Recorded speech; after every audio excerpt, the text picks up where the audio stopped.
So there was no spark, and the relay was all corroded and full of water and rust.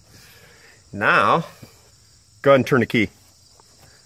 And we're kind of clear of everything.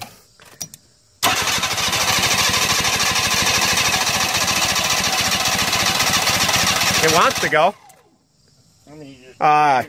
Hey, easy now. Don't kick stuff. Is this fuel injected? Yeah. Okay.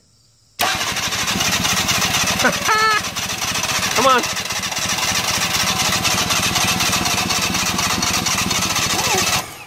Okay.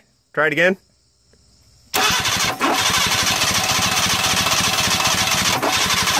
Stop. She wants to go. Go ahead and start it. This guy was 100% sure that it was a bad ECM. Anytime somebody tells you that it's 100%, they're 100% wrong.